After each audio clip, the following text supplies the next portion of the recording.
Blood Moon in Lantern Control. This revolutionary new flavor of Lantern has the potential to completely flip some of our worst matchups. So this entire thought process starts here. I found a deck list from this user here who's a professional, I suppose, playing Affinity in Pro Tour Edge of Eternities. And I was reading through this primer, and I realized all the way down here, where is it? Blood Moon is in the sideboard of Affinity, and it's not for the reason that I thought it was.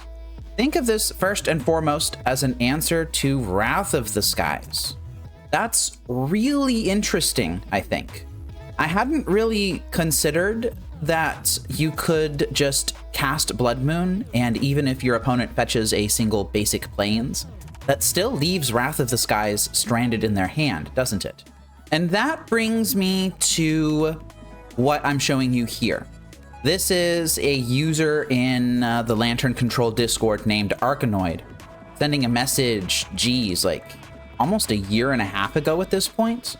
What if we play Rakdos Blood Moon Lantern? And that actually spawned an entire variant of Lantern called a Nightlight Lantern. Now, I hadn't really paid much attention to Nightlight Lantern over the course of the past year and a half or so. Like, it seemed like it was fun, but I haven't actually played a true Nightlight build on the channel yet. But that got me thinking, if Blood Moon is able to stop Wrath of the Skies, it would probably be able to stop a lot of other things. I distinctly remember last league that I was taking a look at an opponent's hand and I saw like Teferi, Pest Control, Clarion Conqueror, Wrath of the Skies in their hand. And I was sitting at my hand, looking at my discard spells and thinking to myself, how do I beat this hand? I don't. I roll over and I die. But if I have access to Blood Moon, then that changes a lot of things. The big thing to note about that entire hand is that none of it is red. So maybe Blood Moon is the answer that we're looking for. I was playing a series of Whir builds over the past several leagues or so. You can check my log to see what exact episode numbers it is. But I realized that I didn't necessarily need to top my curve out at exactly 4 copies of Ensnaring Bridge by playing that deck. It was perfectly reasonable to be playing a couple of additional 3-drops. Whir of Invention, it was good. It was good. This deck obviously cannot play Whir of Invention. That's just not in the cards for this deck. But it does mean that I would be more comfortable playing another 3-drop lock piece, something like Blood Moon. So that's why I've got the deck that I have today. I have consulted a number of different lists in preparation for making this list. I consulted some lists made by Arkanoid, consulted some lists made by Tatty99 when they were doing their runs through the challenges a little bit ago. I settled on something like this. The main board I'm fairly comfortable with, but the sideboard I'm not. I haven't really played this particular type of deck a lot, and I don't know what sideboarding is going to feel like. I'm going to have to fix that as I go through the league and make notes today so that I can fix that up for future versions later. But the key part of this deck is that it's got 4 Blood Moon in the main. So this is heavily focused on Blood Moon. That does mean that we are playing Black-Red today, which is actually the first time on this channel that we have played an exclusive Black-Red list. That means no Ancient Stirrings, no Assassin's Trophy. We are playing 4 Profane Tutor and 3 Mishra's Bauble as our consistency tools today. And Molten Collapse is going to be our generic removal of choice. It's not going to hit everything, but it will hit a lot of things. Destroying a Planeswalker is really nice. Hitting something like a Static Prison off of the second option of it is pretty nice too. I'm only playing 21 lands in this list. We finally have an on-color Blazemire Verge here, so it taps for black to start with, and it can tap for a red later on. That combined with the additional basic land meant that I could probably have a little more of a stable mana base using that Verge. I saw it in a couple of other lists, decided to go with it. But yeah, besides the Blood Moons, it's, pretty much normal Lantern. But, I think that we might be able to use Blood Moon fairly effectively. If we can treat Blood Moon like a Ensnaring Bridge level Hate Rock, where it just completely locks out many different categories of decks all at the same time, things that I have struggled with in the past actually, like Amulet Titan, like blue-white based control, then maybe we might be able to get somewhere with this. I'm gonna go ahead and start round 1 here. Give me just a second. I am on the play in round 1 versus Shaba23, and this hand has Blood Moon in it. I could keep this hand. I could keep this hand. Let's risk it for science, and let's keep. I'm going to lead on...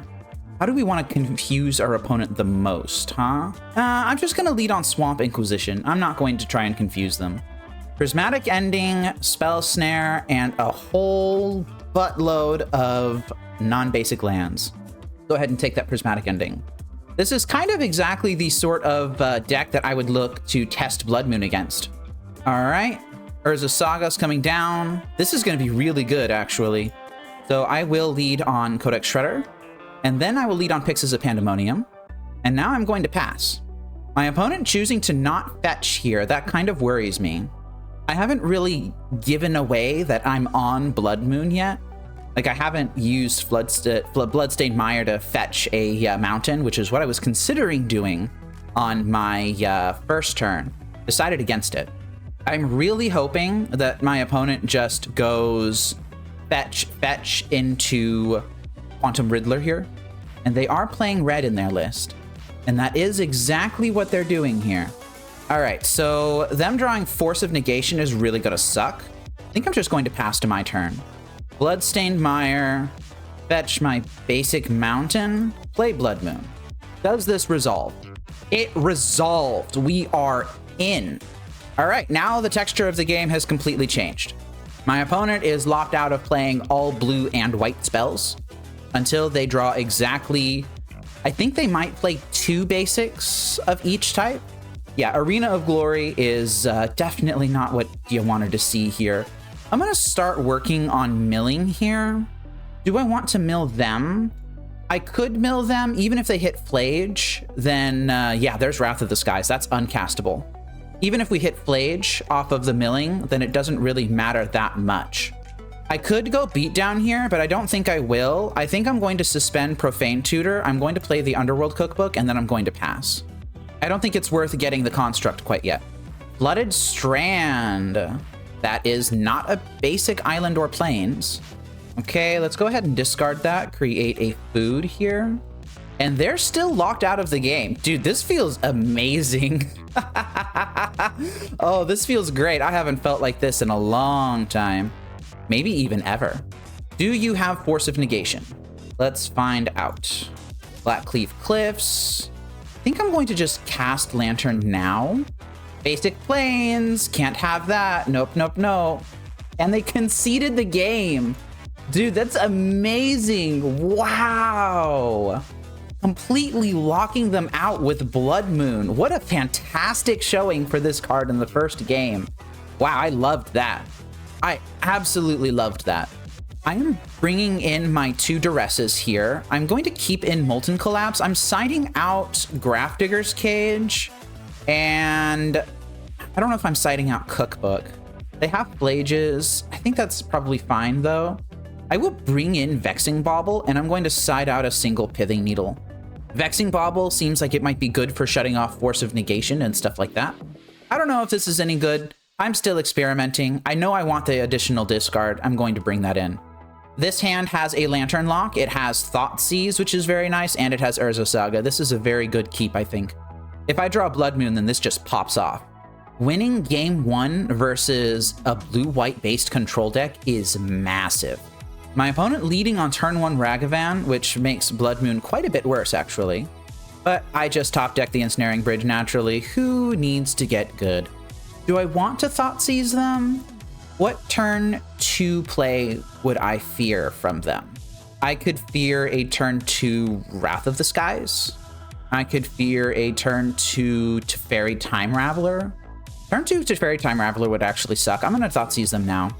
Consign, Dress Down, Pending, Hollowed Fountain, Plains. Kept that basic Plains.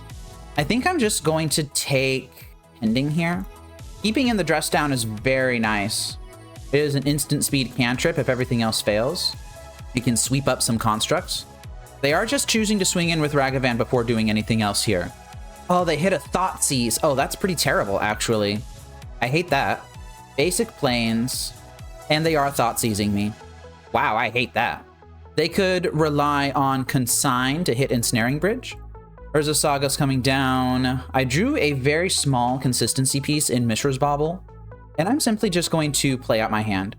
I probably should have held that Mishra's Bauble, but whatever. Ragavan will connect again, and this time they just hit Blackleaf Cliffs. All right, let's go ahead and take a look at the top card of my deck. They're showing me a land that I didn't know about in this Arid Mesa. All right, I'm going to draw 2 cards here. That's a Thoughtseize. That's pretty good. I think I will just hold here. I can make them burn their Dress Down to keep their Ragavan alive, but if they do that, then Ragavan connecting won't actually hurt me. Like, it'll hurt. Like, I'll still take 2 damage, but the trigger won't happen.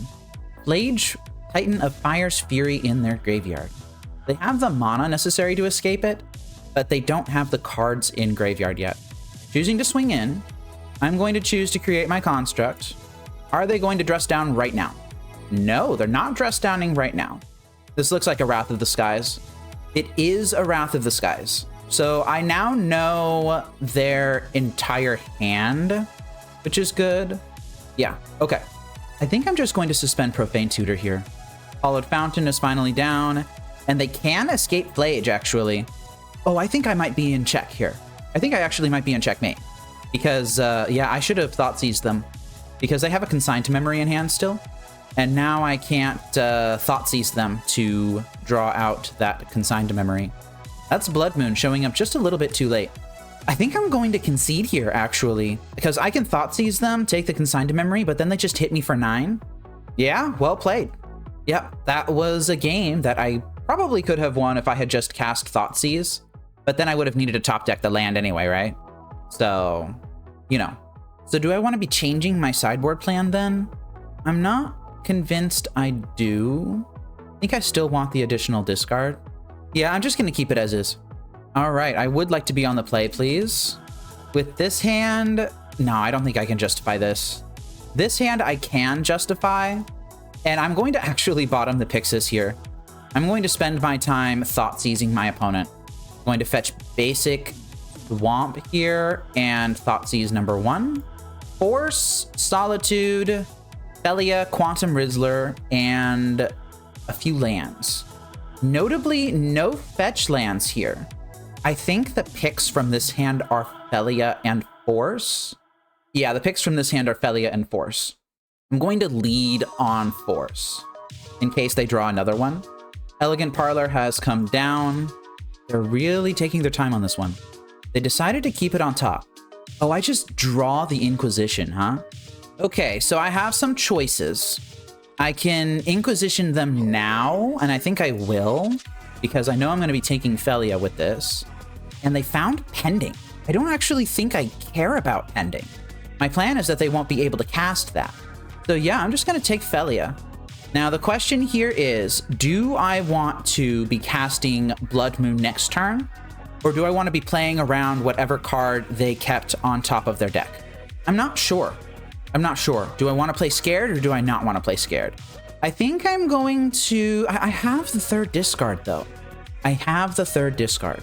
So I could just play Blackleaf Cliffs and then next turn Thoughtseize do something and then the turn after that Blood Moon. I don't think that that's really a good plan. That would require me to be Thoughtseizing basically exactly what they keep on top of their deck here. I think I'm not going to play scared. I think I'm just going to drop Urza Saga and I'm going to pass. And I'm going to hope that the card on top of their deck is not exactly Force of Negation. That is the Rizzler coming down. Oh, I have Vexing Bauble now. That's really interesting. That's really interesting. So I could Thoughtseize and then play Vexing Bauble. They've drawn 2 cards. Or I could just slam Blood Moon and hope it works. I know I'm playing the Blackleaf Cliffs, Am I going to play scared or am I not going to play scared? That is the question. I'm going to not play scared. I'm going to just slam the Blood Moon. And it worked. Fantastic. Glad I didn't play scared. Sacred Foundry entering untapped. They didn't have to pay life because it's just a mountain. All right, let's go ahead and Thoughtseize them. And we've got Pending, Rizzler, Solitude. I think I'll just take the Solitude. Although I could have just played Vexing Bauble and that would have worked. Whatever. I'll play Vexing Bauble next turn. Hollowed Fountain has come down. It's a basic mountain. Well, it's not a basic mountain, actually. It's a mountain. But it doesn't do anything else. Okay, Mishra's Bauble first. Vexing Bauble now. I'm going to make my construct. And I'm going to attack. My opponent only has a couple of turns to draw out of this. Flooded Strand is down. I'm just going to make my construct. And I'm going to swing in. Wow, this Urza Saga Blood Moon combination feels really ridiculously powerful. For context, Arkanoid recommended that we play Blood Moon in this deck before this interaction was allowed. So before we would play Blood Moon and Urza Saga would just instantly die. You wouldn't be able to tap it for mana. It wouldn't even get the first counter if you played it. If you played it, it just instantly died. And it ate your land drop and it did absolutely nothing. And if you had Urza Saga in play when a Blood Moon was on the table, it would just instantly kill all of them. But Final Fantasy changed the rules for this. And now we can just do this bullshit. This is fantastic. This feels really strong. Blood Moon soloing this entire match, by the way. Completely soloed this whole match. I'm impressed. I'm genuinely impressed. And usually these decks will play like a basic Plains or a basic Island, so they have the ability to Prismatic Ending, but they would have to naturally draw into those basics. They couldn't just like fetch. Like they've got a Flooded Strand here, but that's a mountain. It doesn't do anything. So they would have had to fetch beforehand, and I saw in the first discard spell that they didn't have any fetch lands in their hand. So I wasn't really worried about Prismatic Ending because they would have a very, very, very small chance to draw basics. Yeah, this is great. I love this. On to round 2. I hope you're enjoying the video. If you like watching my particular style of content, consider subscribing so you can get notified of my videos and live streams. I appreciate it. Thank you. I'm on the play in round 2 versus SPyromancer.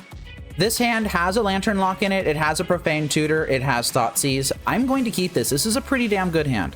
Let's lead on Blackcleave Cliffs into Thoughtseize.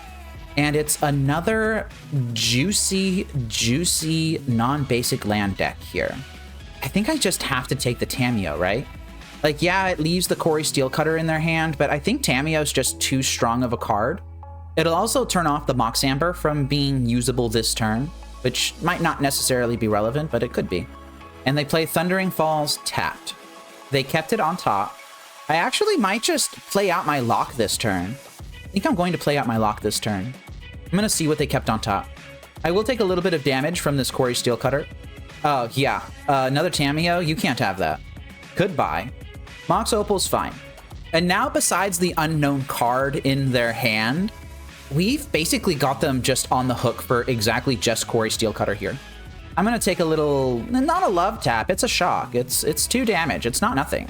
Okay, Inquisition on top of my deck, so I'm going to fire that off.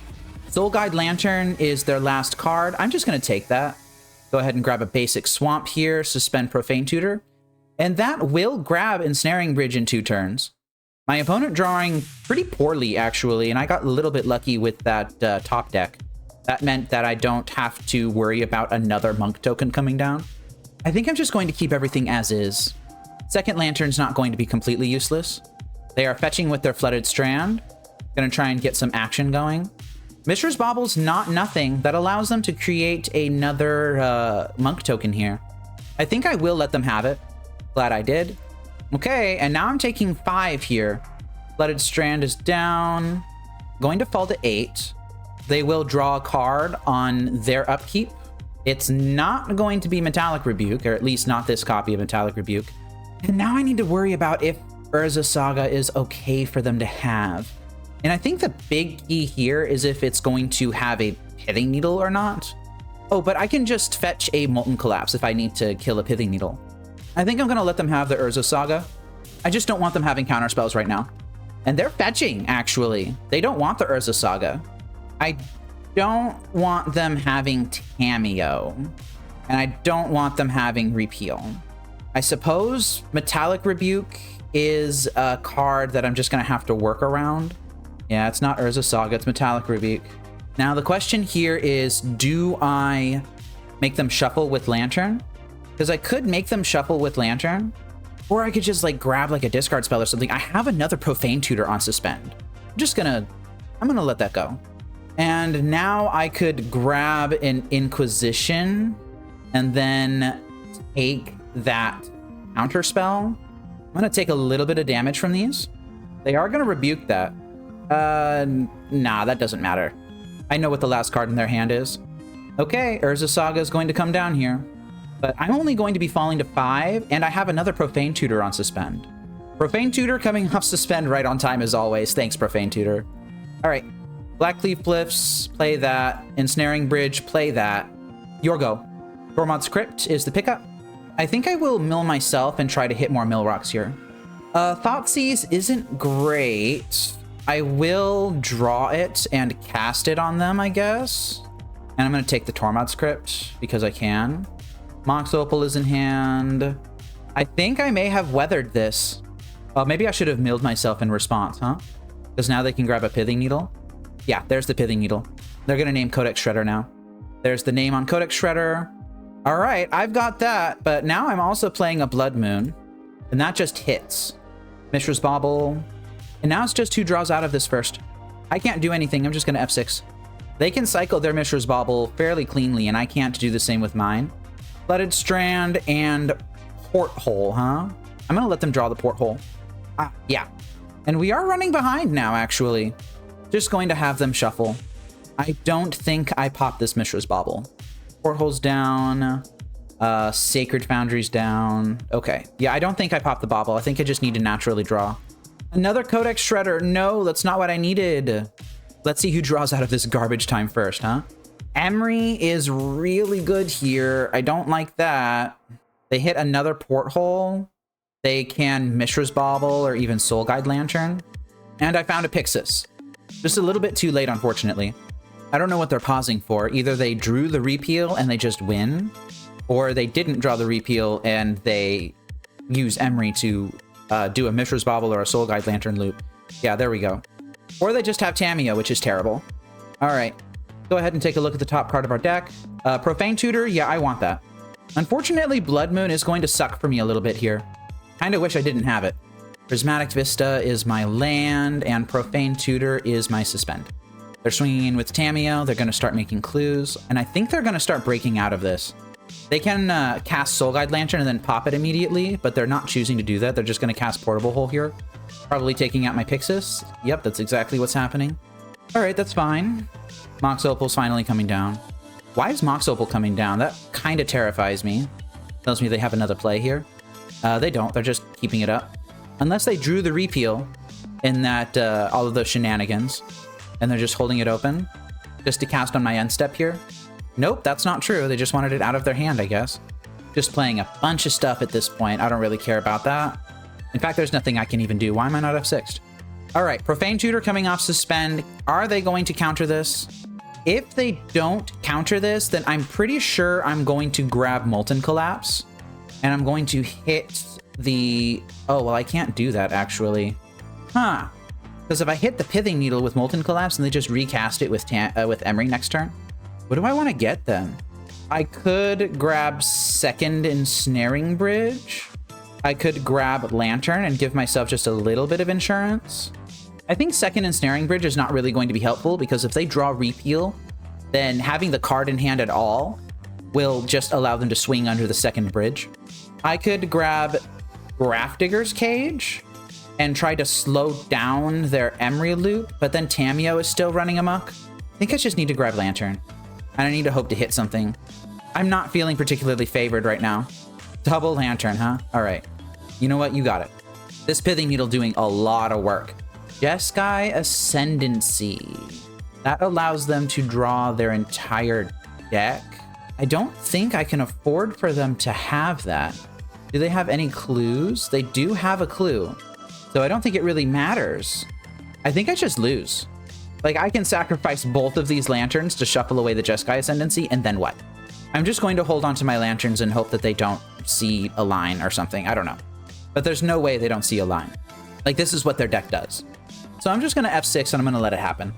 Oh yeah, they can just do everything they want right now. They're going to kill me this turn. So I'm just going to let them do it. So Jeskai Ascendancy combined with Emery and a sacrificable 0-drop will allow them to, for example, like they can cast the Mox Opal from their graveyard using Emery. And then Mox Opal enters, you sacrifice the other Mox Opal due to the Legend rule. The Jeskai Ascendancy still triggers though. So you get to untap your Emery, which resets it so you can cast Mox Opal again. And then you also get to loot every single time you do this. So this loop is +1 loot and it's +1 mana of any color. I am going to let them do this loop, but it is a loop. I am just dead here. There's just nothing I could have done. And yes, I know, like, technically I could have sacrificed both of my lanterns to do this, but at that point, like, I'm so far behind. Like, what am I even playing towards at that point? At this point, it's just about the clock. That's really it. They seem to know what they're doing, though. I doubt that they're going to take more than, like, a minute and a half to execute this. Maybe 2 minutes if it's, like, really far on the bottom of their deck.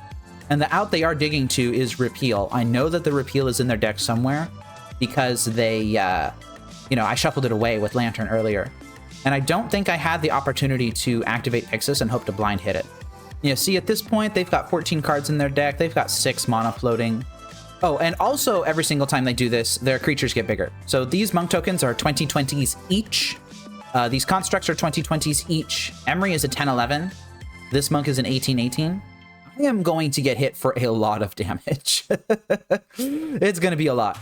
And there's the Repeal that I knew was in their deck somewhere. There it is. I suppose if the Repeal had been on the bottom of their deck, then they would have been able to not cast it. But I don't think that that would have been particularly likely. Let's just let them do it. There we go. Ensnaring Bridge is being bounced to my hand. Geez, maybe I should have grabbed second Ensnaring Bridge, huh? Oh, they had another Repeal. It didn't matter. It just didn't matter. Yeah, I'm at negative 210 life. That's hilarious. I love that. All right. So Blood Moons are not very good in this matchup. They just have a lot of artifact mana, and they have red cards in their deck anyway. So I'm siding out the Blood Moons. Molten Collapse can deal with flipped Tamios. It can deal with Emerys, which is pretty good. It cannot deal with Jeskai Ascendancy. So I will need to just handle that before it hits play. These Duresses are coming in. Grafdigger's Cage stays in, and I think the Underworld Cookbook will also stay in. What else do I want? Is Soulless Jailer any good? I don't think Soulless Jailer is particularly good here. Vexing Bauble might be interesting. I think I'm going to bring in an additional Pithing Needle, and I might bring in Vexing Bauble. Vexing Bauble will stop all of their zeros. Will it stop anything else? Not particularly. It's just something annoying that they have to handle before they start doing a deterministically infinite loop. Do I want anything else? Maybe like another Molten Collapse? Do I want Pyroclasm? Pyroclasm doesn't kill Tamiyo. This is not really the matchup for Pyroclasm. I think I'm just going to bring in another Molten Collapse. And I'm going to try running it like this. I'm going to try to stop them from comboing at all. I would like to be on the play. Thanks for asking. And this hand has a lock. I'm going to keep it. All right, my opponent took a little bit of time to decide what they wanted to do before eventually settling on 6.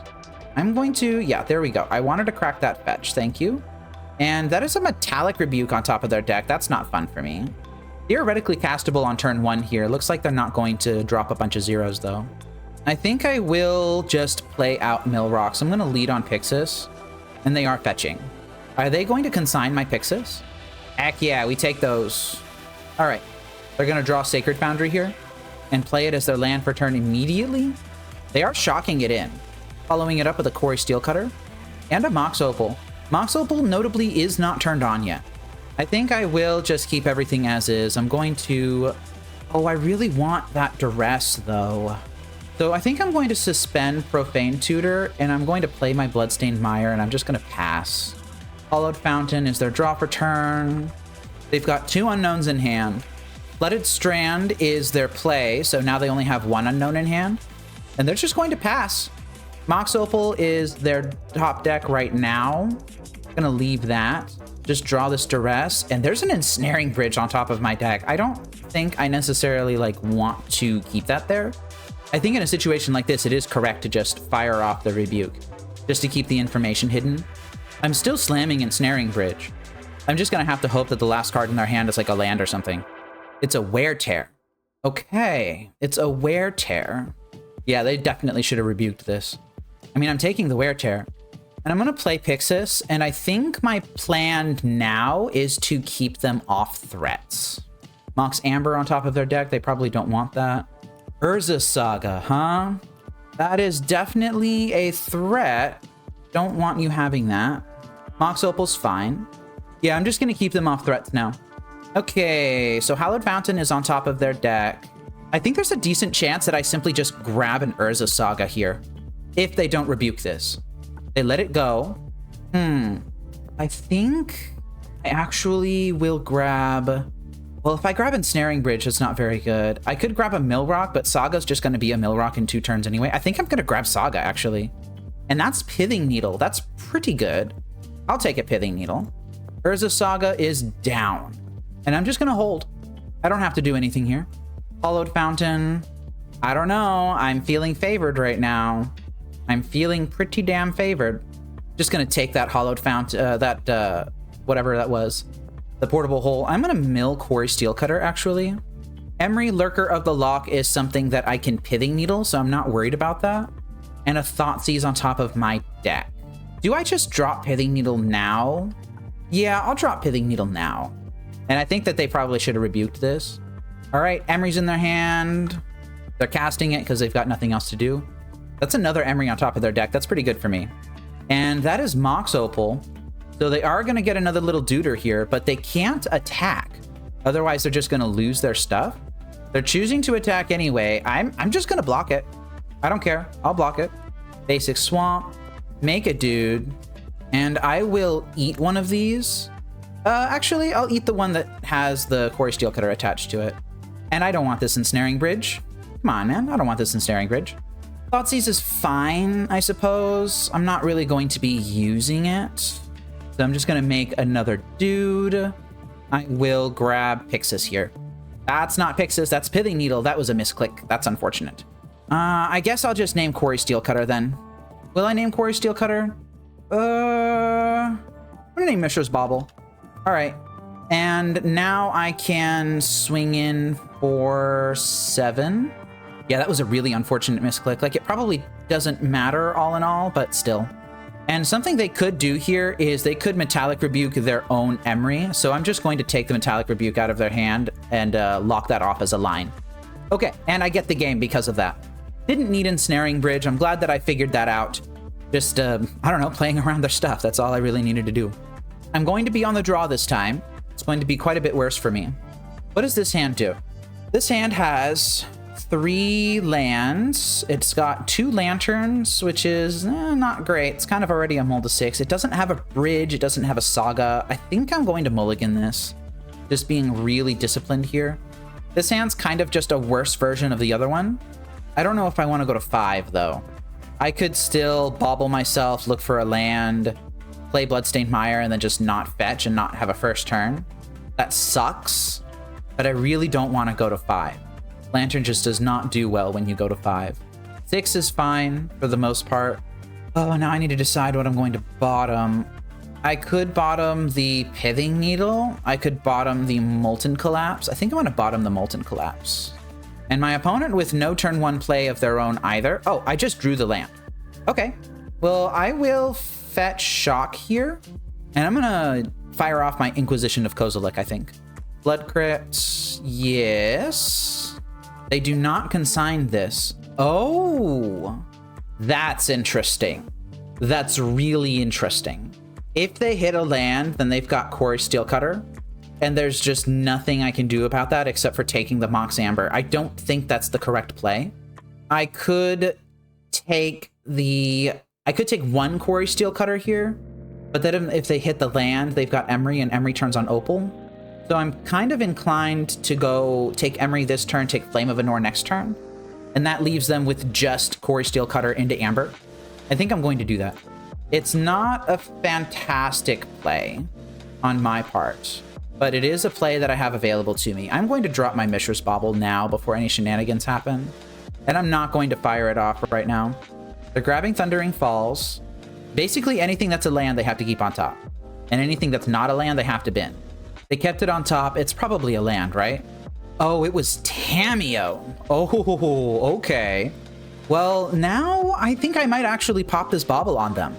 Oh, wow, I see why they were having so much trouble. I think I'm going to pop the Bauble on them. I'm going to see if they have a land on top. They have Metallic Rebuke, which will come online next turn because of the Tamiyo Clue token. All right, now we have some interesting gameplay happening here. Metallic Rebuke on top of their deck. If I can keep them off of lands. Oh, Grafdigger's Cage. That's not particularly good here, I think. If I can keep them off of lands, that's going to be huge. They chose to hold back the Mox Amber for reasons. Oh, if I take the Mox Amber now, then that also shuts off the Metallic Rebuke that they're drawing. I wish I had access to a Mill Rock, you know? I just wish I had a Mill Rock. I can use Lantern plus this Prismatic Vista to change my own top card, but I can't do that right away. I think I'm going to duress them. I'm going to take the Mox Amber. Let's get super sweaty here. And then Fomori Vault into Lantern of Insight. Metallic Rebuke on top of their deck. Inquisition of Kozilek on top of mine. And that's a Mox Opal. That starts turning things on. So I now have Prismatic Vista that I can drop. I can Inquisition them. Do I take the Rebuke, or do I take one of the Flame of Anors, or do I take like a Quarry Steelcutter or something? I think I'm going to take the Rebuke actually, because that starts coming online next turn. Okay, and now I can drop Grafdigger's Cage. Super sweaty gameplay. I'm not feeling very good about this. Mox Opal. Mox Opal allows them to drop a Quarry Steelcutter this turn if they want to. Looks like they're choosing not to do it though. It's a Pithing Needle on top of their deck. I think I'm just gonna grab Basic Mountain here. Oh, that is a Pyxis. That's really interesting. So Pyxis is going to come down here. And I think I have to just exile now, right? Oh, but they could pop a Clue token and draw the Pithing Needle. Maybe I just drop Pithing Needle right now then. See if they respond. I can't name Clue token, otherwise I would. And that just hit. What am I going to name here? I already took an Emery. I think I'm just going to name Mishra's Bauble. Okay. And I'm going to see if they cycle one of their clues on my their end step. They do. I'm going to activate this Pyxis in response. And that's Mishra's Bauble. And that is a Flage that they can't cast. This entire game is revolving around this Tamiyo, that decision to keep it on top of their deck. All right, Tamiyo's going to swing in. It's going to turn on their Mox Opal again. You know, they actually had Quarry Steelcutter into Mishra's Bauble there. Oh, no, they didn't. No, they didn't. Never mind. I think I'm falling behind. All right, Quarry Steelcutter is down, and then next turn is going to be a nasty turn for them. I think here I will exile the top card of everyone's deck. That's a Consign to Memory. Jeez. Okay, yeah, I'm falling behind here. I think I have to let them have the Consign. Yeah, I have to let them have the Consign. Not great for me. My attempt at squeezing them on mana was kind of thwarted by this Tamiyo, but mostly also just by me not having enough Mill Rocks. This Pyxis is just not suitable for this job. Okay, they're gonna deal a lot of damage to me here. And I don't have a Surveil Land in this list, so I can't use that.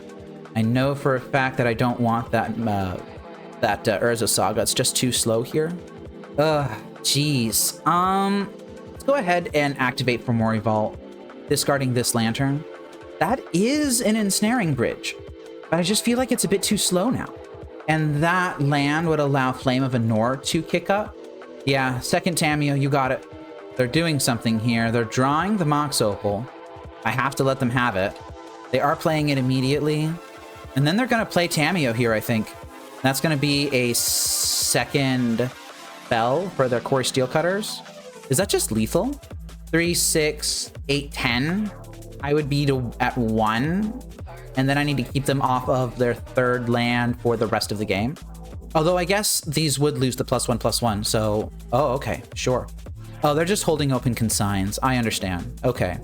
All right, upkeep. I need a discard spell right now. That is a Thoughtseize. That is a Thoughtseize. Let's go ahead and fire that off. I'm just so far behind, though. I don't think I'm going to win this. I need to take the consign, and then I need to slam bridge. Metallic Rebuke in hand. And now I'm just in a really bad spot to where, like, yeah, see, like, they're just gonna draw this Wear Tear now, where I need to keep them off of basically everything in their deck. I can't let them have a land. I can't let them have a lot of stuff. I can't have them have a lot of stuff. I'm digging for a discard spell for that Wear Tear. Oh my god. The game is still going. The game is still going, everybody. This is ridiculous. Don't tell me that there's a way out of this. Blackcleave Cliffs, I need to play that. 4 Steel Cutters on top of their deck now. And that's Steam Vents. I can't let them have that. I really can't let them have that. All right, here we go. Steam Vents is probably not in their hand, but we'll just have to see what happens. If they draw a land here, it's game over. That is Urza Saga. That represents Flage. So now I would need a way to deal with Flage that does not cost me life. That's definitely not it. Yeah, that's game. Wow, that was wild, though. I feel like I was just a little bit away that entire time. Just a tiny little bit. If I had, like, 1 more Mill Rock, I think that I could have won that. But I didn't have 1 more Mill Rock. And I wasn't really able to make the gambit of keeping them off lands work. This Tamiyo did a ton of work this game. Just so much work. And it won them the game, I think. I think Tamiyo won them this game. That decision to keep Tamiyo on top when they knew that they needed additional lands, that was it. Well played by the opponent. Let's move on to round 3. Has your loss to Lantern Control left you bitter and despondent? Try working through the 5 stages of grief by joining the Fateseal MTG Patreon. Languish in denial with my $2 tier and get access to my Discord community and your name in my video credits. You'll gain more perks as your grief matures, like tournament live streams, lessons on Lantern Control, and office hours with me. Once you reach acceptance, every month you'll get a private session with me and can even feature your own deck here on Fateseal MTG. Okay, I am on the draw in round 3 versus UltimatePrice. My hand does what? It's got Codex Shredder and Pyxis, but no Lantern. It's got Pithing Needle, but nothing to really follow it up with, I guess. It's got no bridge. Underworld Cookbook is situational. I think I'm going to mulligan this hand, even though it features Urza Saga. Though it does feature Urza Saga, but it doesn't have a 3rd land, and it doesn't have a way to dig for that land. But if I find that 3rd land, then Saga can be a game plan on its own, and I guess it can find Lantern. This is a really weak hand. I think I'm going to keep it, though. I could not fault anybody for shipping this. Like, the game plan for this hand is just what? Like, Blackcleave Cliffs into Inquisition, and then turn to play out random BS, and then go. And my opponent has revealed a Devourer of Destiny on 6. So I suppose... Oh, they exiled all 4 cards. They didn't want any of them. Vexing Bauble on 1? Yeah, I don't care about that. Maybe this means that I don't fire off my Inquisition right away. I give them a chance to draw into a Kozilek's command that I then strip on the 2nd turn. Vexing Bauble does shut down a decent part of my deck. It shuts down Profane Tutors and Mishra's Baubles and the Mox Opal. But they're just cycling it. Oh, because they have another one. Okay, sure. That is another Urza Saga. I think I will play out Urza Saga number 1. I'm going to Inquisition them now. Dismember, Kozilek's command, Mindstone, Devourer. Well, y'all can guess which one I'm taking. I will take the obvious face-up Kozilek's command, and I'm going to play Pithing Needle, I think. I think I'm going to play Pithing Needle. Do I play it on Vexing Bauble? Do I play it on Mindstone? I could just drop Underworld Cookbook, or I could drop Shredder. I think I'm just going to drop Underworld Cookbook. I think this might be a Construct Beatdown type of game. Urza's Tower ripped off the top. Mindstone is their play. I'm going to exile with Pyxis just for funsies. Okay, and my draw for turn is Lantern of Insight. Wow, that's a really good draw. I think I will... That's a really good draw. I'm going to play out Lantern. I'm not going to make a construct this turn. Karn, the Great Creator, on top of their deck. How dare they? Do I want the Thoughtseize on top of mine? I kind of want the Thoughtseize on top of my deck, just in case, I think. So I am going to play out Urza's Saga, and I'm going to play out Codex Shredder now. Although I guess Pyxis would cause me to exile that Thoughtseize on top of my deck, huh? And I'm going to name Vexing Bauble here. If they're going to draw, then I want it to cost them their Mind Stone. All right, now I want them to mill that Karn the Great Creator, and they let it go. Expedition map, I think, is okay. They are going to cast this Expedition map now. Let's see what they grab off of it. I think I have them in the squeeze here. It's just Urza's Mine. So now I need to beat a 6/6 Devourer of Destiny. I think I can do that. I don't even necessarily need to beat it. I just need to, because I could mill the one on top of their deck if I wanted to. Let's go ahead and Thoughtseize them. And I'm going to put this one on bottom. There we go. And I think I will just float the mana here. I really just want to shut off their deck. I could grab Pithing Needle and name Mind Stone. I could grab another Mill Rock. I think I'm going to grab Pithing Needle and main Mind Stone. Oh, my constructs are already 7/7s. Okay, I'm not really worried then. Let's go ahead and fetch to start with. I'm going to fetch Basic Swamp. And honestly, like, do I really even need to worry about these Devourers? I don't think so. I think I can just make a construct, hold this Thoughtseize for something scarier, and then just lock the game down. I've got the Ensnaring Bridge on top of my deck too. Yeah, I'm not really worried. I'm not worried here. This game's not going to be about combat. Just go ahead and play the Ensnaring Bridge, grab another Pyxis, and now I'm holding Thoughtseize. Like, I could have swung in, it just doesn't matter. And this game's locked. I've taken them off all of their relevant instant speed draw effects, and I've got 3 Mill Rocks in play and they've just got nothing. Let's go ahead and clean this game up quickly. Ugin of the Storms, I don't want them having. I said I don't want them having an Ugin of the Storms. Thank you. I'm going to sandbag this Thoughtseize. There's not really a reason for me to do anything different. Karn the Great Creator is disgusting. I don't want them having it. Thought-Knot Seer's fine. I'll lose my Thoughtseize to that. I don't think it matters. I'm just going to stop tracking their hand. Like, their hand's completely irrelevant now. I'm just not going to let them draw anything good for the rest of the game. And they concede. All right, they saw the writing on the wall. They could have made me play it out. They didn't. Respect to UltimatePrice for figuring out that they were dead.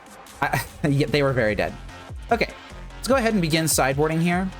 Do I want to bring in Blood Moons against this opponent?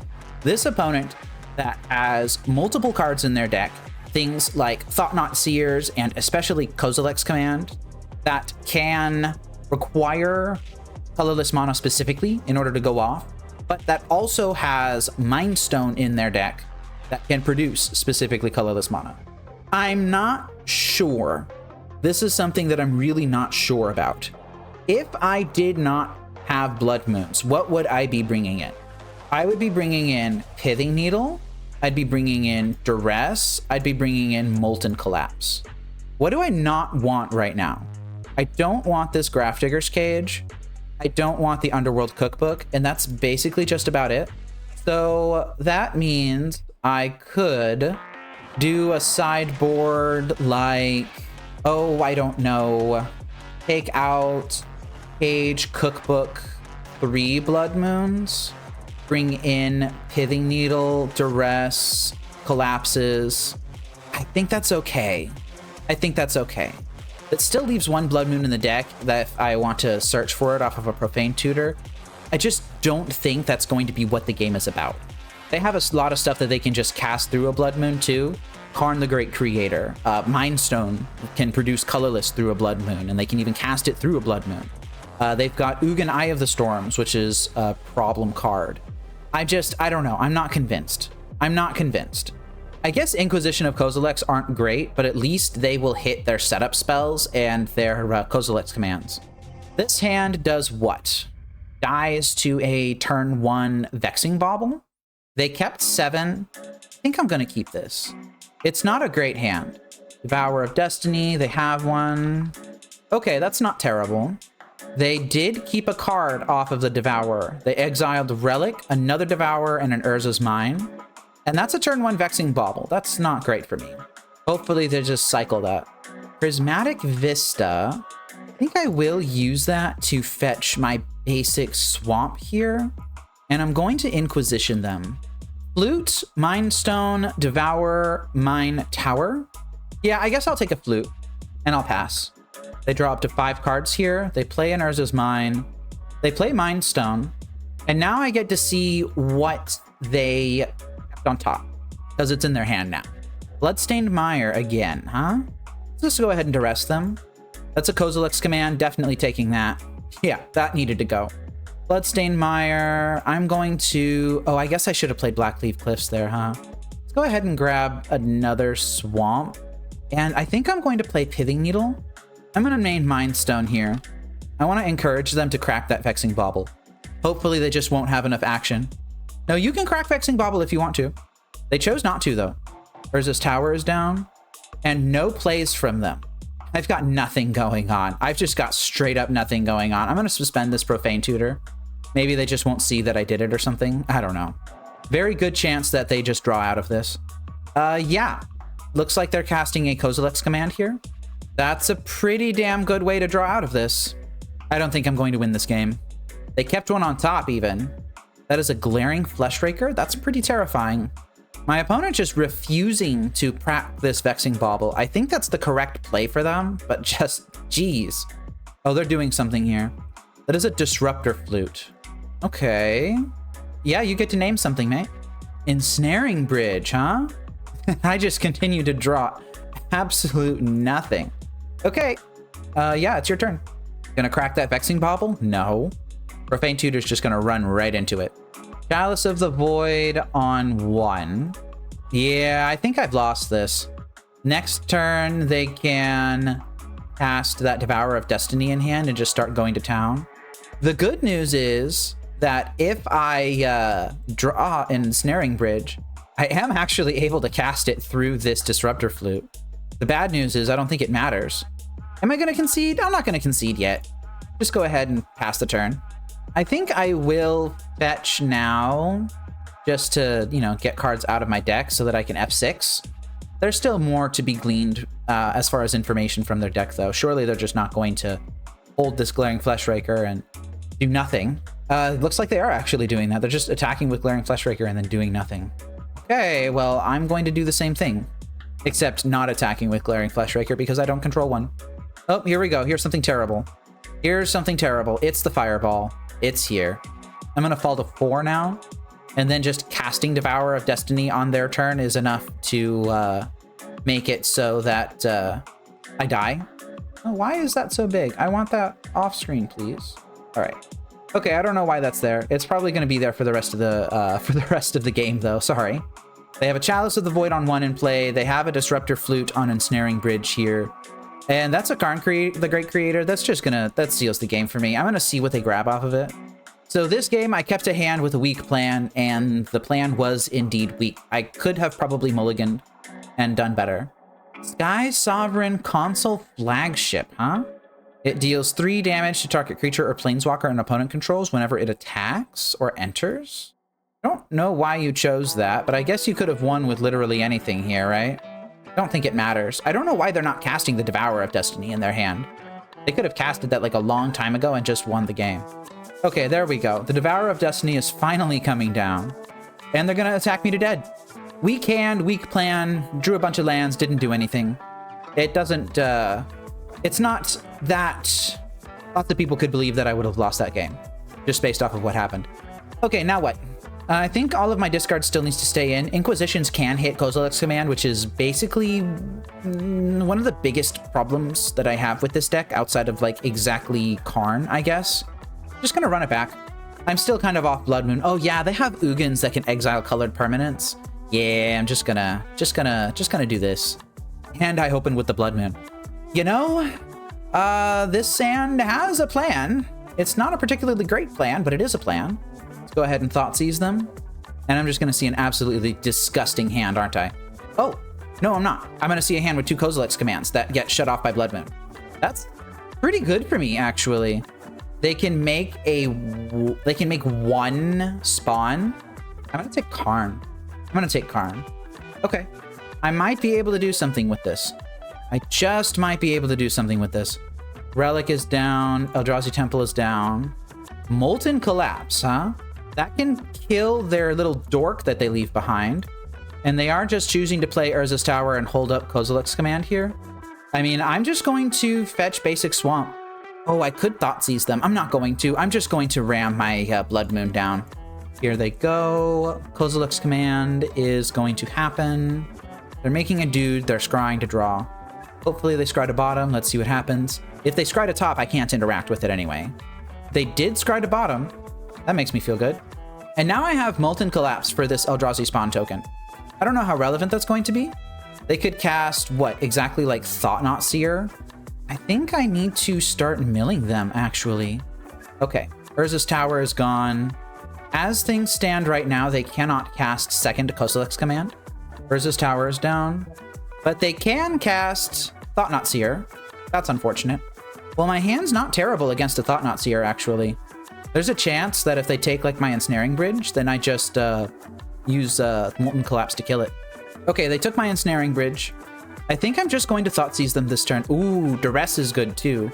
Yeah, I'll Duress them. Because I'm really worried about stuff like Karn the Great Creator right now. They've got Expedition Map, the Stone Brain, which I really don't want them having. Emrakul's in their hand. That's going to be a long ways away. I think I have to take the Stone Brain. I wonder how many Emrakuls they have. I'm not going to worry about it. I'm just going to start blind milling them. Devourer of Destiny was the hit. I would have rather they drew that, actually. Expedition Map is going to come down. They should have a basic Waste in their deck. They didn't grab it. They just grabbed Urza's Mine. Oh, they just had another Expedition Map. All right, yeah. I'm just hoping to draw a Lantern of Insight right now. That's what I really want. I think I'm just going to Molten Collapse this thing. Destroy target creature or planeswalker. Oh, I could... You know what I could do? Let's see if I hit a permanent card. Oh, I hit a Profane Tutor. No. No, I hit Profane Tutor. I could have Molten Collapsed and Descended. But now I need to choose between killing this Thought-Knot Seer and killing Expedition Map. I think I just need to kill the Thought-Knot Seer. Yeah, that sucks. All right, I'm going to draw a card here. It's a Blood Crypt. We are firmly in garbage mode right now. Urza's Mine is down. You know, I'm pretty sure they have a Kozilek's command in hand, right? Yeah, I'm pretty sure they do. Ensnaring Bridge. That's interesting. I will Duress them. I'm going to try and take that Kozilek's command. There it is. Now I'm going to play Ensnaring Bridge. I'm not going to be able to use Urza Saga this game anyway. Urza's Power Plant is in hand. I think they're just trying to ramp into Emrakul. Oh, they played that. All right. Well, I'm going to continue to mill them. Inquisition of Kozilek, huh? Oh boy, so much discard and so few Lanterns of Insight, which is really what I want. You know, Emrakul the Aeon's Torn at this point is just a really... I guess it would be free, actually. It's just a cantrip. It's a sorcery speed cycler right now. Go ahead and keep milling them. Lantern of Insight, that's what I wanted. Beautiful, love that. Now, here's a little bit of a risk. I could Inquisition them and risk taking nothing meaningful. Although if I had something meaningful, I feel like they would have been casting it. Or I could Thoughtseize them and look at Emrakul in a land and then have to take Emrakul. I think I just hold both. I think I have to just be comfortable with the fact that I don't know what they have in their hand. Play that as their land for turn. I am going to mill myself here. I don't want that Mishra's Bauble right now. That Glaring Fleshraker is actually uncastable right now. Glaring Fleshraker is their draw. All right. So I can actually take that with Inquisition of Kozilek now. That's fantastic. Love that. That lined up quite nicely. Disruptor Flute, huh? Yeah, I'm gonna mill you while I can. Filigree Silex, huh? Ugh, that sucks. Don't like that. Just including random artifacts in their list. Filigree Silex is going to be in their hand, so I'm just gonna mark that down now. I guess I'm not going to. It's a real shame. I really would have loved to line up this Thoughtseize against that. I could make them shuffle. I could make them shuffle. I think I'm just going to let them have it. The Filigree Silex comes down. Yeah, I think they got this. I think they got this. I might actually Thoughtseize the Emrakul out of their hand now. Yeah, I'm going to do that. I'm going to take the Emrakul. I'm going to make them shuffle it in. Eldrazi Temple is on top of their deck here. All right, they're putting an oil counter on the Filigree Silex now. Oh, they played the Eldrazi Temple. Okay. They're choosing not to blow up anything right now. Oh, that's a Pithing Needle. That could shut off the Filigree Silex. Okay. I'll take that, if they allow me to have it. They are putting an oil counter on it. And this additional Disruptor Flute is actually a lot of trouble for me, because they could name Pyxis a Pandemonium, and I actually don't have a way to remove it. All right, Pithing Needle. And they are going to just let it go. The Filigree Silex. Now, here's a question. Do I sacrifice this Lantern of Insight, have them shuffle, hope that nothing happens? Or do I let them draw the Disruptor Flute? Just pray to whatever god I believe in that they don't name Pyxis of Pandemonium. I feel like that's really irresponsible. I think I'm going to have them shuffle. I'm going to have them shuffle. That feels really bad, though. I don't like that. All right, they drew a land. I'm going to draw this Profane Tutor and immediately suspend it. Dude, this is a garbage game. What absolute garbage Magic we're playing right now. Expedition Map is a decent pickup, I guess, but all that means is that they just have to thin their deck. Yeah, because they don't have basic wastes. All right, they get one more draw that I don't know about here. Inquisition of Kozilek, I'm holding that. Uh-oh, they're doing something big. Oh, it's a Karn the Great Creator. No! Okay, well, I have the Molten Collapse for that. Hopefully they just start, I don't know, getting, I don't know what they're going to get, but they're going to get something. Extinguisher Battleship, huh? Destroy target non-creature permanent, then that spacecraft deals 4 damage to each creature. I think that might actually be fine. I think that's fine, actually. I think that's fine. I think I have to risk it. All right, so we're still under Blood Moon, and I have to figure out what I'm going to grab here. I think it just has to be another Lantern. I could grab another Ensnaring Bridge. Am I going to be afraid and grab Ensnaring Bridge, or am I going to be brave and grab Lantern and hope that I hit Pyxis somehow? I don't know. I have a Molten Collapse, but I have to use that on Karn.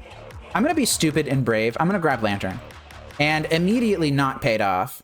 Go ahead and cast this. Going to destroy a Planeswalker. And now I'm operating without Ensnaring Bridge. That's terrifying. Well, Inquisition of Kozilek's going to get exiled here. Oh, right. They can't cast Thought-Knot Seer. Oh, that's amazing, actually.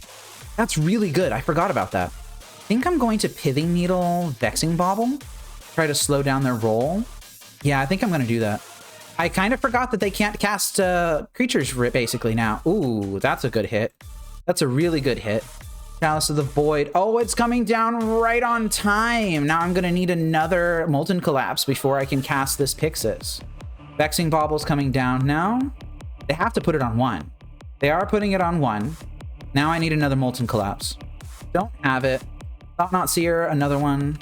Trinisphere's irrelevant here. Just going to start holding cards. Trinisphere would actually make Mishra's Bauble castable. So they're not using it. I'm going to draw this Thoughtseize. They're going to draw Glaring Fleshraker. I don't know what they're doing here. They can't cast Glaring Fleshraker. I don't know what they're doing here. Yeah.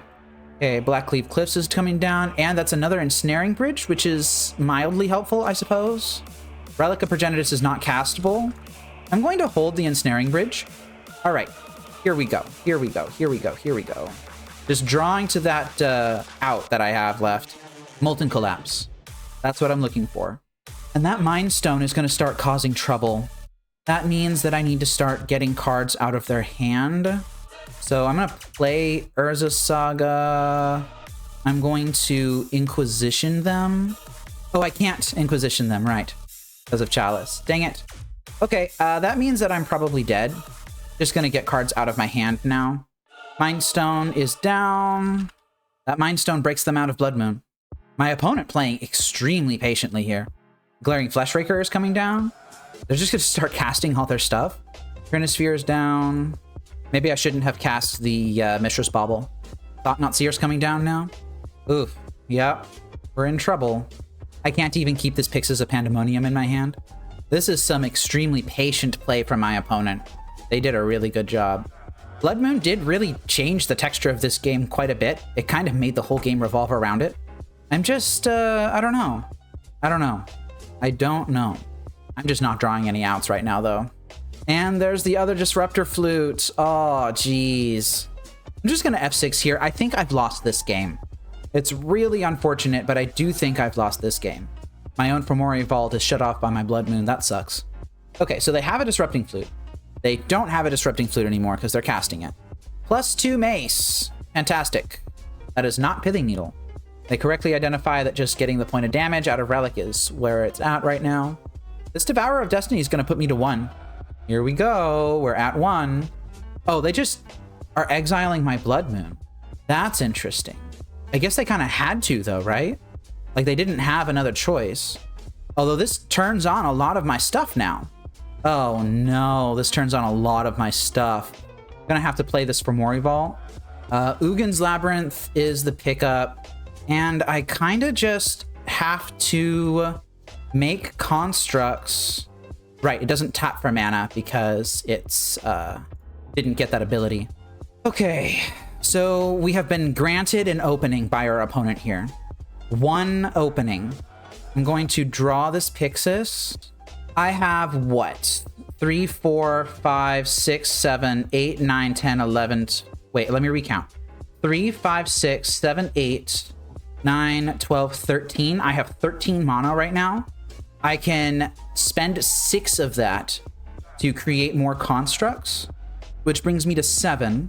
Fomori Vault brings me to 3, and that lets me dig for out.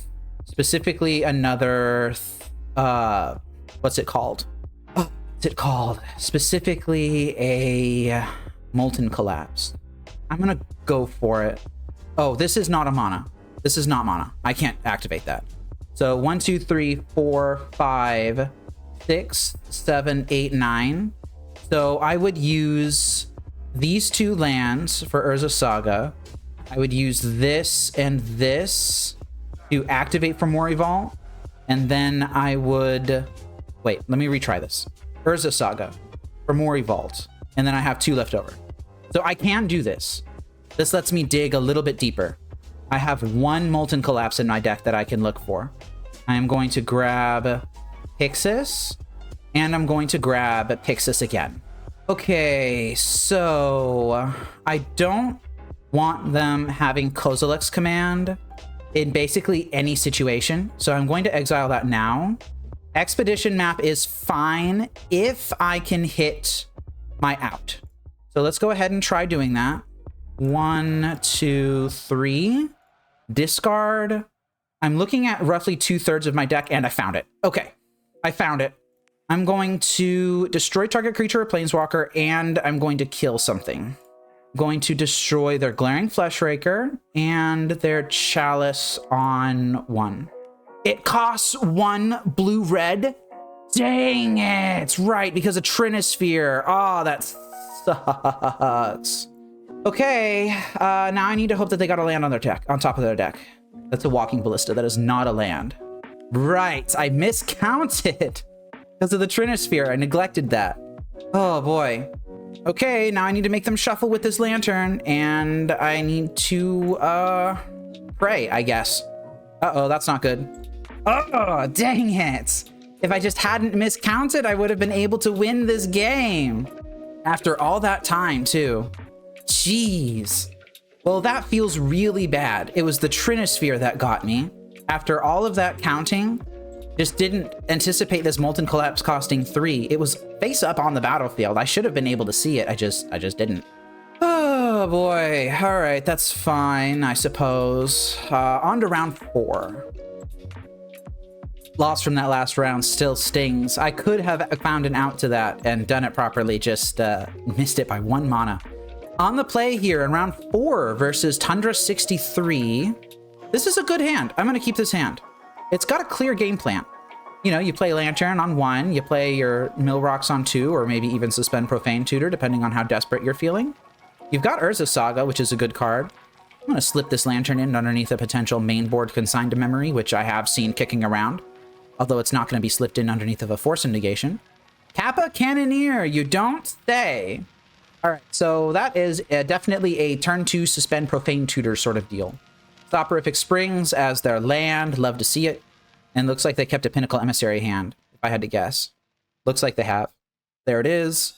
Let's see how badly I'm cooked. Mox Opal is coming down. If they have a Springleaf Drum, that could be really good. Oh, they don't. They're just passing? Wow! All right, yeah, I'll take that. Urza Saga, drop that. So it looks like they have kept a slower hand. Still going to suspend Profane Tutor here. Mishra's Bauble is fine on top of their deck right now. They have another Pinnacle Emissary. I mean, if their last turn was anything to say about it, then they're not going to have much to do off of this. They tap their Mox Opal for blue, and they're just not doing anything with it. I don't know why they're not doing anything with it. Yeah, see, like, they could have warped Emissary, like, last turn. Like, they could have done this last turn, right? I guess they wouldn't have had the Mishra's Bauble. I'm just going to F6 here. So they've got 3 cards in their hand, one of which is a Kappa Cannoneer. My Profane Tutor is going to come off, suspend next turn. That Inquisition's a really good pickup, though. I'm going to drop my other Urza Saga. I'm not going to be making constructs this game, and I kind of just want the stuff to pop quickly. So the card I am most worried about right now is Metallic Rebuke. So let's assume that they have like a Metallic Rebuke and maybe like a Thoughtcast in hand. Next turn, they can play Spirebluff Canal, and they'll have enough to play Kappa Cannoneer, but then not enough to Metallic Rebuke. I think that's okay. Oh, they're just cycling Mishra's Bauble, so that gives them less stuff to do. I'm going to let them have the Thought Monitor. I probably shouldn't have, but I did. Spirebluff Canal is down. Yeah, I'm kind of regretting letting them have the Thought Monitor now. They're not casting it, are they? Yeah, they're casting Kappa right now. Yeah, Kappa comes down, and they tapped out of any sort of potential interaction that they could have. I am going to simply cast this Profane Tutor now. Let's go ahead and cast this. I'm going to grab my Ensnaring Bridge, put it into my hand. That's a Lantern. I don't really necessarily want that, but I guess I'm not opposed to it. I don't want to be making constructs right now. I feel like I threw by giving them that Thought Monitor. I really shouldn't have done that. Oh, let me see. What else do I want? I want a discard spell. That's what I want. But I might be... No, I don't think I'm forced into taking this Underworld Cookbook quite yet. I could grab that next turn if I really wanted to. I have 2 Pyxides already. I think I might just take a Mishra's Bauble and try to cycle that into a discard spell. Blood Moon's really interesting. I don't think I want that. Tormont's Crypt is fine. Yeah, now I'm just worried about them having like Sanctus Stupor or something. Thought Monitor is coming down. Yeah, that could have been like a land or a Lava Spur Boots or something. Okay, so they're going to have Lava Spur Boots and Mox Opal. They can swing in with their 4/4s. Their 4 1/1s, I mean. Springleaf Drum is one of the unknowns. Just going to auto-yield to this. And Mox Opal. Really trying to dig myself to a discard spell. So I guess if I wanted a discard spell, then I should have just grabbed another Millrock instead of this Mishra's Bauble, right? Oh, man. Blue, black, red. They're just warping in Pinnacle Emissary.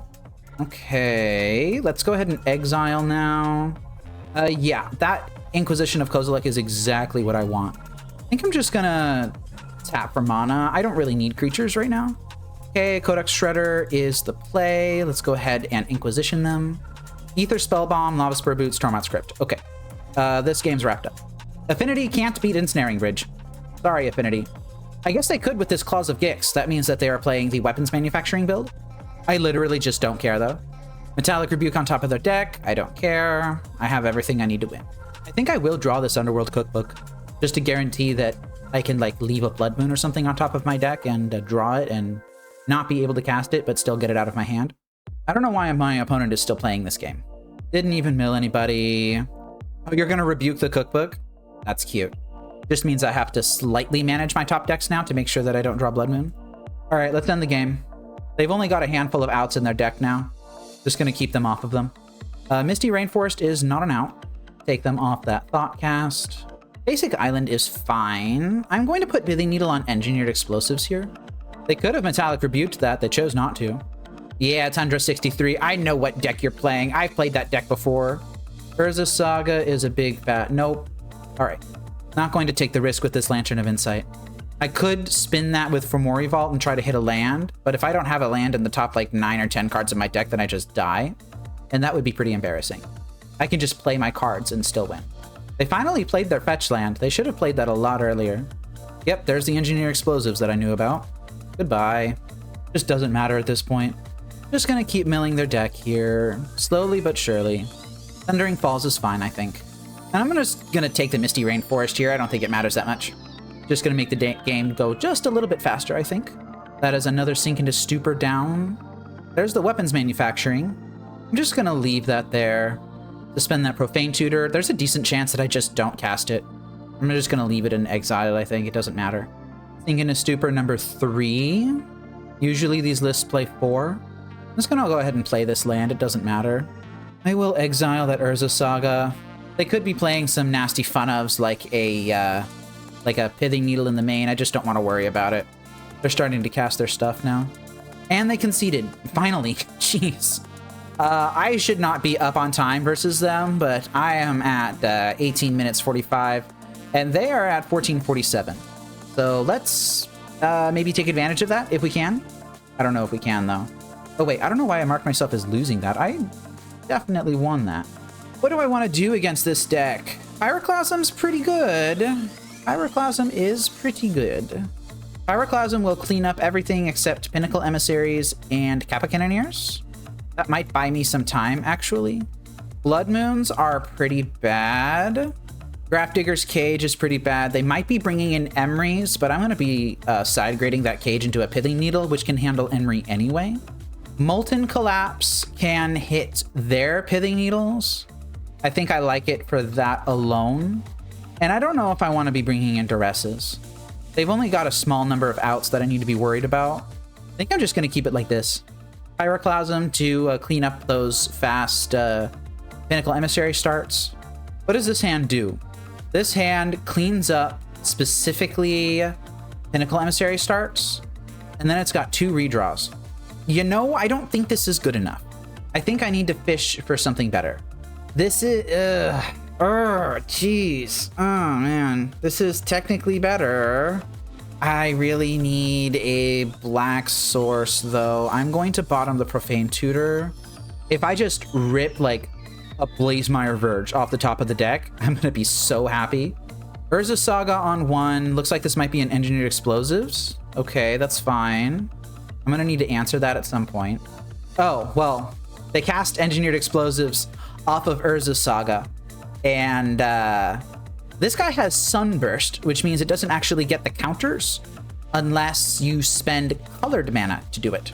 So they just cast an EE that has 0 counters that can blow up 0 drops, except they spent a mana to do it. Well, okay. Fomori Vault, Lantern of Insight. Bloodstained Mire off the top. Love to see it. So this is going to be a classic 1-2 punch. Lantern Lock, Inquisition, Bridge. Yeah, if my opponent had just waited a little bit.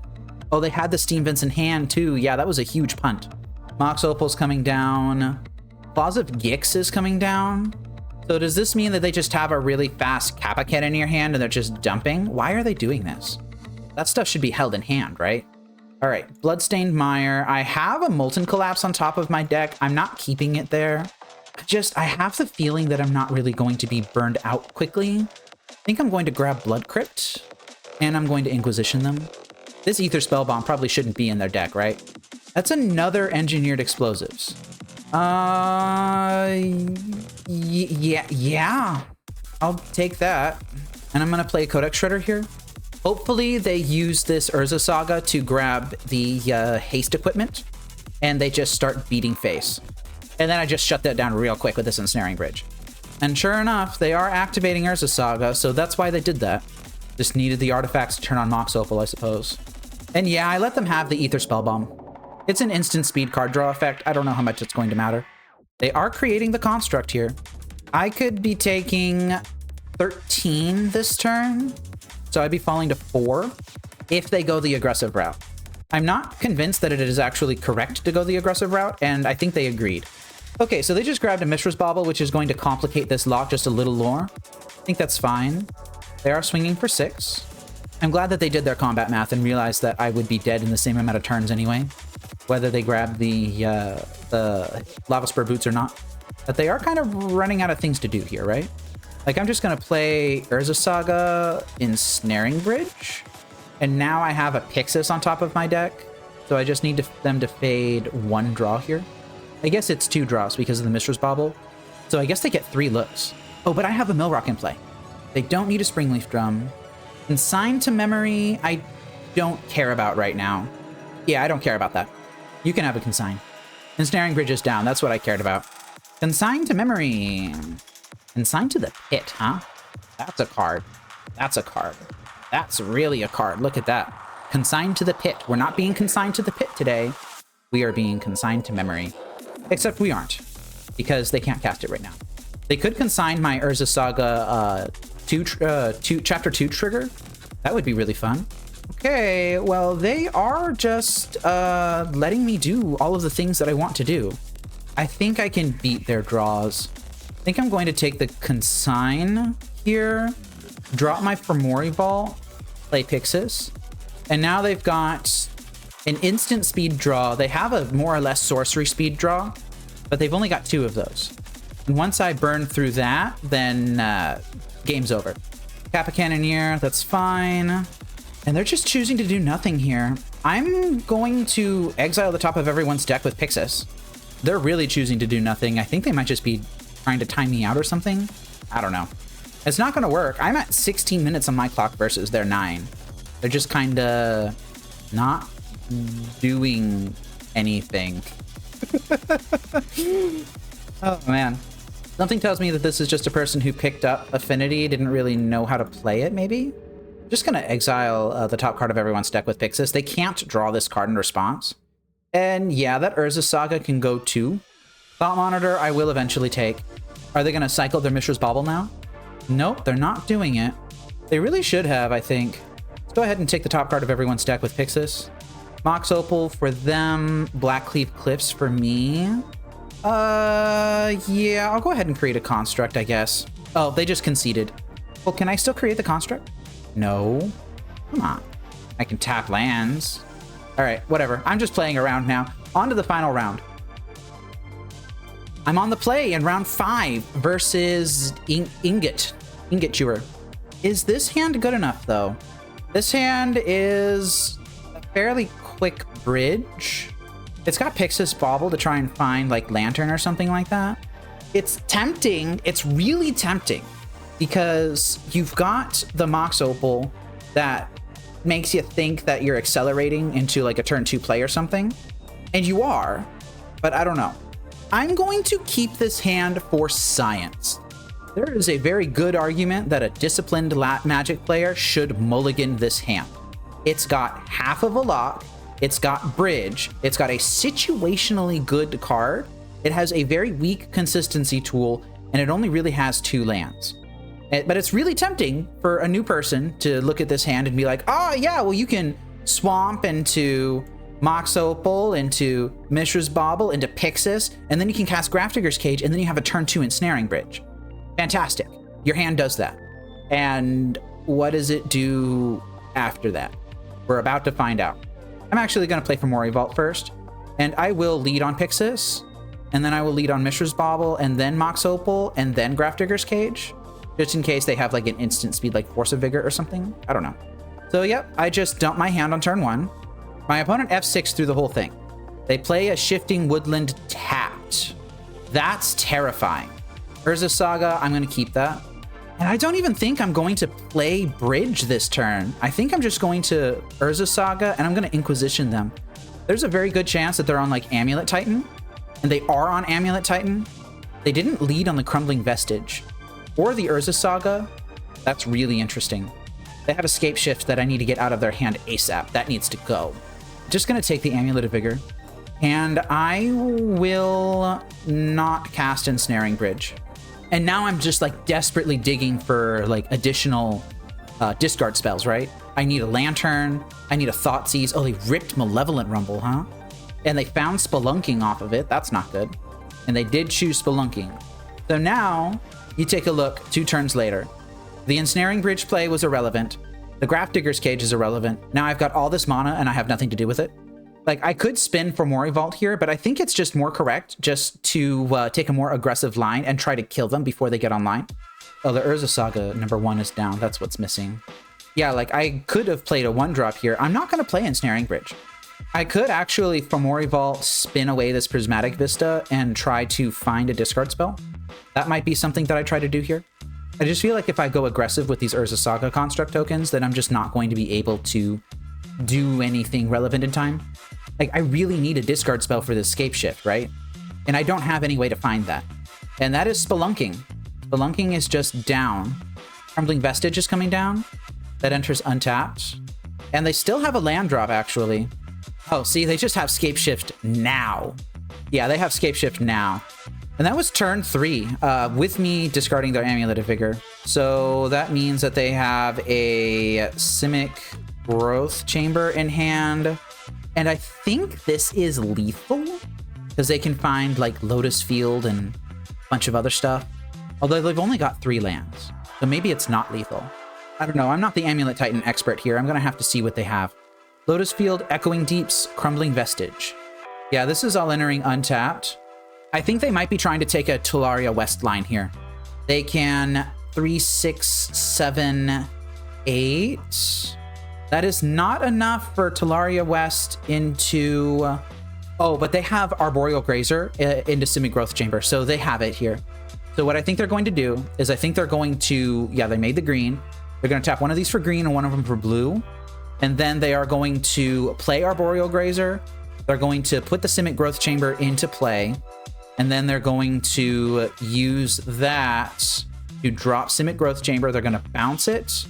And then they are going to use Tularia West to fetch a Summoner's Pact, which will then fetch Primeval Titan. Here they go. Everything that I have said so far. Oh, they grabbed Aftermath Analyst. And now they just have a deterministic loop here, because they've got a Shifting Woodland in their graveyard. Let's just watch them do this. No, the Aftermath Analyst was definitely correct. That costs the same amount of mana as a Primeval Titan, but it gets all this stuff back.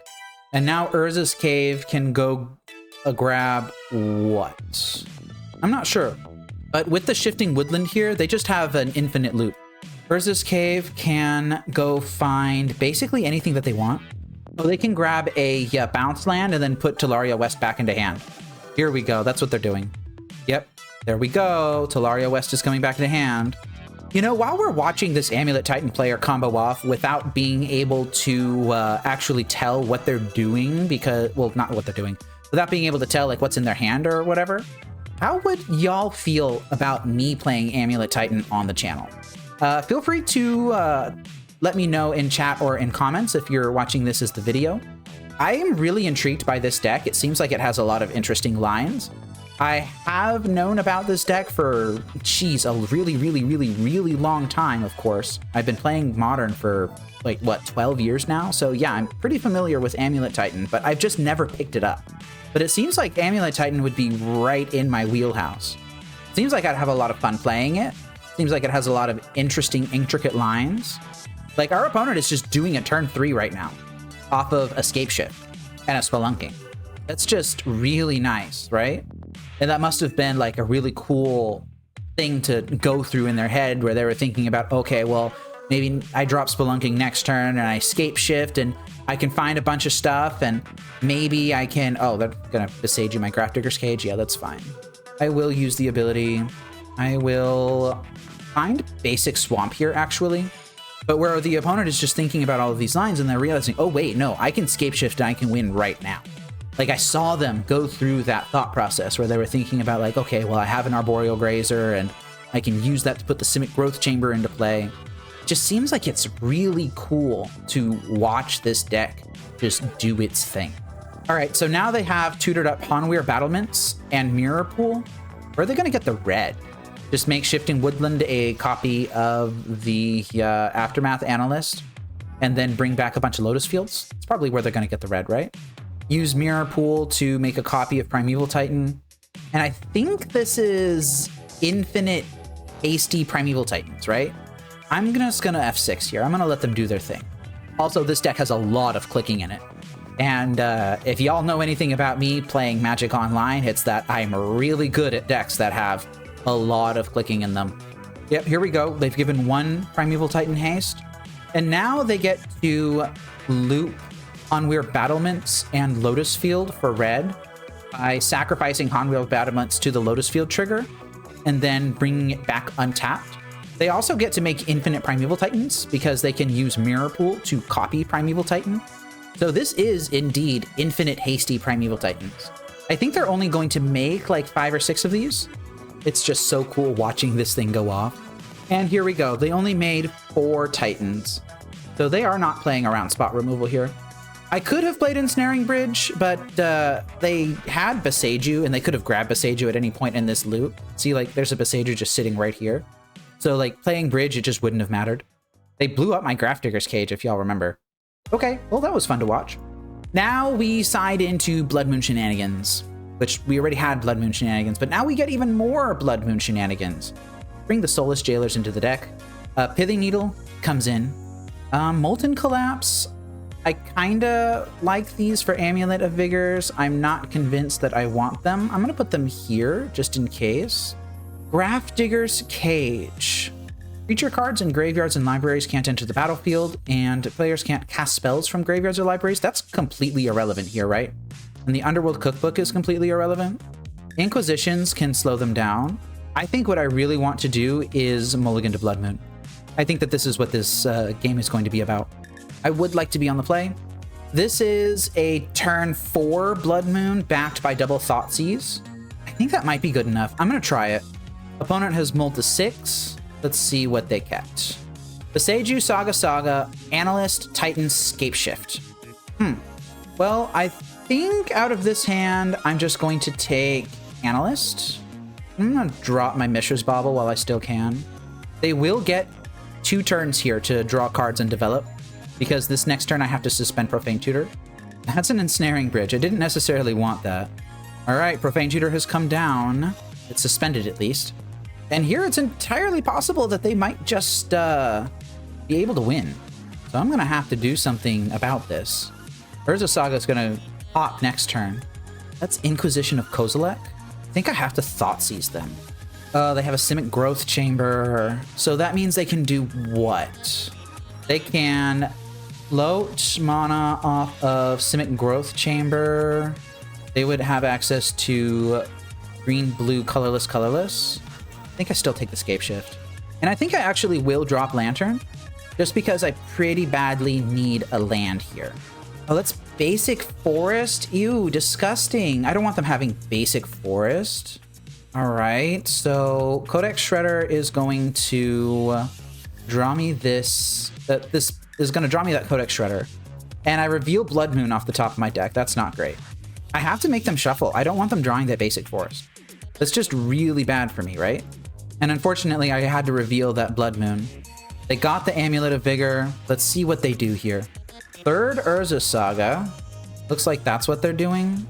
Yeah, maybe I should have used my Bauble a little more smartly, huh? I have to get Blood Moon here and hope I rip a land. I did rip the land, actually. So I'm going to play Swamp into Blood Moon. Okay, they have a Saga that can generate constructs, and I don't. Which means this Ensnaring Bridge now needs to do something. And it looks like that's what they're doing here. Fortunately, I have this route covered with the Ensnaring Bridge in my hand. But now I need to draw a Lantern of Insight before they can draw a Basic Forest. Or a Force of Vigor, which I'm sure they brought in. There's the Basic Forest! Dang it! Now they have to choose between Blood Moon and Ensnaring Bridge. They chose the Blood Moon. I will use this ability. I will grab a Blood Crypt and have it enter tapped. Okay, so Boseiju is down. An Aftermath Analyst's ability only requires a single green. So this Basic Forest was just a huge rip for them. Malevolent Rumble. And they revealed an Otawara. So they could take that if they wanted to. They did take it. Fortunately for me, I have another Blood Moon in hand. Yeah. So Basic Mountain, Inquisition U, Lotus Field, Primeval Titan, Otawara. I can't take anything out of this. I can drop Shredder, and I can drop Blood Moon number 2. They have a Basic Forest, though. That's not good. Oh, wow. They just found another Malevolent Rumble, huh? They chose a Primeval Titan. Okay, so I have Codex Shredder into rebuy Lantern of Insight if I want to go that route. I think I'm going to start milling them. I want to hopefully take them off of outs. Gruul Turf. I would have actually loved it if they had drawn that. That is an Urza's Saga from me. So I can convert this Codex Shredder into Lantern of Insight if I want to. I don't think I will yet.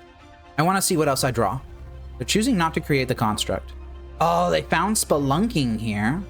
They get to draw a card, and they didn't put anything into play. All right, mill you. Amulet of Vigor milled. I don't really care about that right now. Big rips, big rips, big rips. I'll take a Profane Tutor at this point. Ensnaring Bridge number 2 is fine, I guess. That doesn't really insulate me against them ripping Boseiju, though. I'm pretty sure that the second that they hit Boseiju, they just win, right? This basic forest causing trouble. They're pausing here. I don't like that. That means that they're contemplating winning. I'm pretty sure that's what that means. Oh man, that's not good for me. That's not good for me at all, actually. I really don't know what they're doing. They're tapping their basic forest, and they found the Boseiju. No. No. I would like to use this ability. I'm going to grab basic swamp here. Oh, they found the Boseiju. I figured they would. Okay, well, I think they're just going to win here now, right? They were just thinking through their line. And that's prime time. What a shame. All it would have taken is like a single out of some type. Maybe what I could have done is I could have tried to mill myself into like a Pithing Needle or something like that. I'm going to mill myself, see if I would have found a Pithing Needle. I would have found a Lantern, another one. Let's just go ahead and F6. That was really close. Blood Moon was good against them. They just ripped the basic forest into double Boseiju, actually.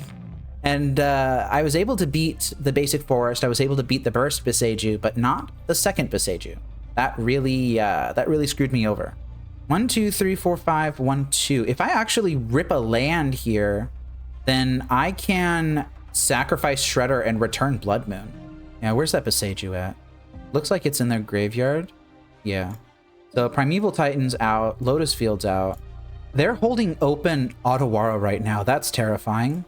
Okay, well, let's just hope that they don't see the line, I guess. Oh, this doesn't tap for mana. Oh, jeez. Right. I'm still gonna do it. I can't cast it. Urza Saga doesn't tap for mana. It didn't gain the ability to tap for mana when I played it underneath the Blood Moon. So this Blood Moon's just gonna kind of awkwardly sit in my hand now. They have third Boseiju. I don't have any more stuff to grab.